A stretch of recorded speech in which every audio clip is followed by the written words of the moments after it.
Hey everyone, welcome back. Our last guest is a professional spoken word artist, an author known for his enthralling level of poetry and advocacy on mental health. And well, he frequently performs at the New York Poets Cafe. He also writes for and is inspired by rock, hip hop, funk, and whatever else fuels his creative vibe.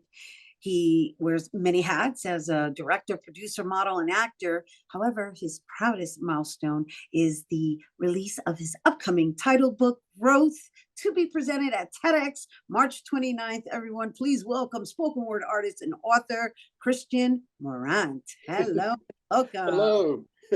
Thank you very much for having me. Quite the introduction, and I super appreciate you taking the time to fulfill that. Thank you. Well, I think it's important that our guests are introduced with everything that they come with, right? Like we could sit here and have a conversation, but my viewers don't necessarily know that all that has been accomplished and what you do frequent and how you're rolling and flowing, so that they understand that there's this consistency in the work that you do, not only as a spoken word artist, but as a storyteller who is consciously making an effort to make life better for all of us, because it's all about the mental consciousness. So Yes, yes, we indeed. should be thanking you. How about that? Okay, well, I'll take it. We'll give it back and take it back. So thank you, and you're welcome as well. But just give us a little bit more about your background. I am super excited for you about this TEDx performance, which we will lead into. But just in the, I guess, from the perspective of operating with having mental wellness and that level of consciousness as the root of your designs, let's talk about that. Yeah. So basically kind of how I got into spoken word and poetry. I come from a family that's fairly gifted around musical elements and everything like that. Large family, like 7, 8 uncles, aunt that dances, all that stuff. And I've always tried to find my way in that realm. And some people would say, or at least myself, like maybe that might be some tough shoes to fill. So I was in the tech world for a while and really gravitated towards that. But in the pit of my soul, there's always that thing, that thing that was like, I got something else I want to do. It took me a while to kind of find that. I play guitar as well and things like that, but my voice or my voice, my head voice, my is what I always thought there was something there. And I was going through dark times several years ago, and I didn't know what else to do. I was doing the music scene, kind of the rock scene and stuff, but it's there was a buzz around it, but I still wasn't fulfilled. And then I finally found this medium of spoken word and performance based, not just written based, but the performance element. Once I transferred to that, it all became a therapy. And once it really when it started connecting to other people is when I was like, oh, there's something here. I can do good for myself and also others and like have that love of reciprocity. So I just leaned in, and it has been a whirlwind of a journey, especially coming from South Carolina and then coming to the mecca of opportunity, New York City. Like I was not ready. So uh, it's been unbelievable. Well, thank you for sharing all of that. I noticed in one of your pieces that you do interactive stuff as well, right? You do the call and response, Yeah. which that requires a certain level of connectivity in order to even like engage. Um, Thank you. be- it's like a flow, right? It's like Yeah. a give and take, and not every audience is the same.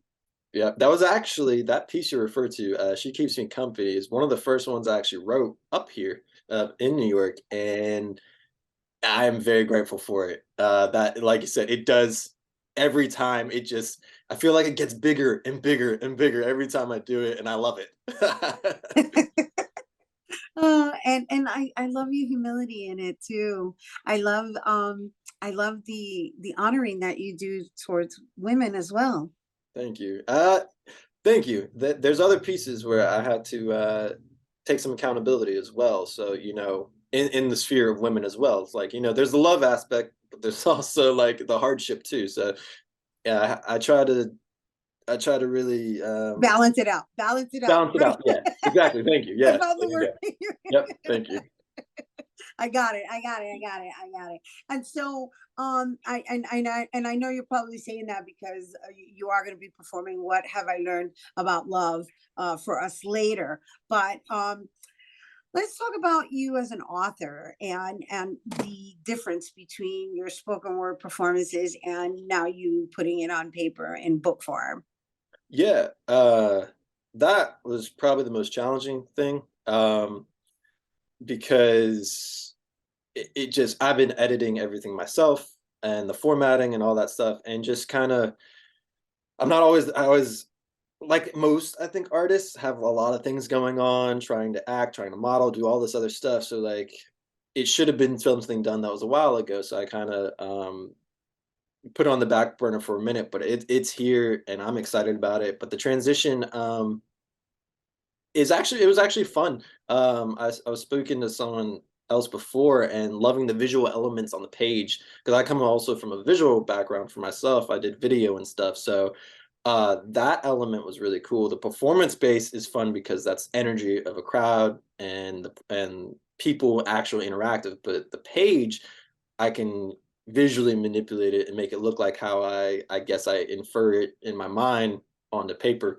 Um, I am interested in what people are gonna if it's how it's gonna be received in it without me necessarily performing it, and see if like you read it for the first time without me. That's always an interesting gamble to see, because all art is, interpreted however Right.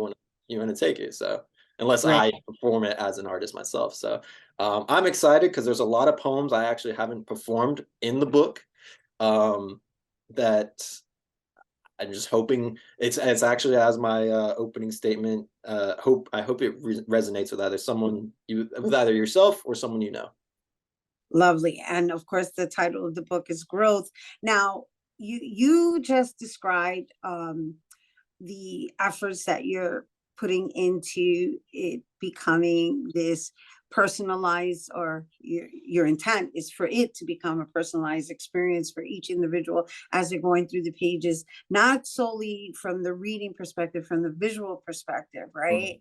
So mhm, then that aspect of it, and then there's you being or participating in your first ever TEDx performance, which obviously is going to be your interpretation of growth. Like, how many pieces are you reading from that? And because you keep bringing up the fact that you also are a techie and you're a musician, I'm like, what other components are going to be included in this? And what is the difference between a TEDx performance and a TEDx presentation? So one, I'm not sure how much at liberty able to talk about the performance itself or the venue, but I will say that there's the speakers, like that's like their presentations, and they have causes they like pitch and talk about big like presentations and whatnot. But then there's performance spots where I don't necessarily have to do all that. I just go out and oops, sorry, excuse me. I either have to do as you're either a musician, a poet, a dancer, and you just go out and do your craft. For me, actually, something I was explaining is I think as a performance artist, as a spoken word artist, I feel like I am giving a speech through my words. So I kind of get a little bit of both, at least so I think. And I'll be doing, I believe I'm still kind of working on it, about 2 to 3 pieces that I'm really excited about. This is actually going to be my largest audience yet, and And it's going to be done in your hometown of South Carolina. it is. It's a stage. It's a Charleston Music Hall. One, I didn't think I'd ever be on that stage, let alone a TEDx performance. So things are I just grateful. That's all I can really say. How many seats are we talking about? I believe I know it's at least 500. It may Nice. be more than that. Nice. I'm not really sure. I'm kind of going into it a little blind, just so I'm not so overwhelmed. Uh, Right, right, yeah. right. So yeah, I'm kind of over the moon. Well, congratulations on that. That's lovely. I think that's a wonderful introduction to your new release of growth. Thank you. Thank you so much. And I've kind of kept the name and stuff under wraps for a while, but it was about time I introduced it to the world because that's that's how that's how I felt. That's I feel like I that's think that's how we yeah. all feel right now, in all honesty, right? The reality is that, and I bring this up a lot on the show, is like we all survived the pandemic, Mhm. and it's really something to really take inventory of everything that we had to endure to get to where we are. I mean, it's almost like I want to say 10 years compiled into three. Yeah. Yeah. Yeah. All I can do is really agree with you. Well, Yeah. no, I'm saying hence your title, growth. Yeah.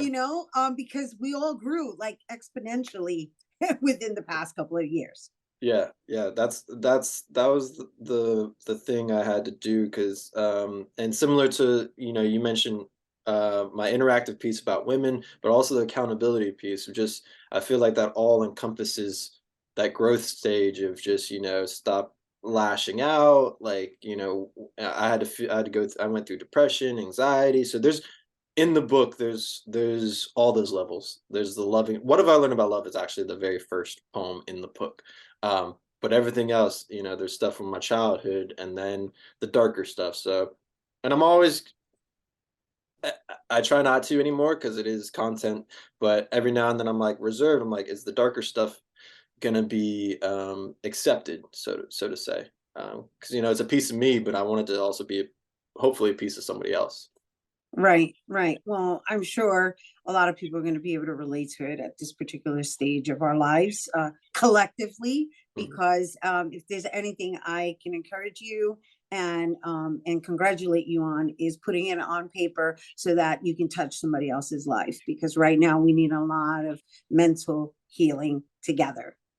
Thank you, thank you. Yeah. So thank you for bringing it here, and we are looking forward to sharing more of you when we return. But for right now, you guys don't go anywhere because when we return, Christian Morant is going to perform for us after the break. You don't want to miss.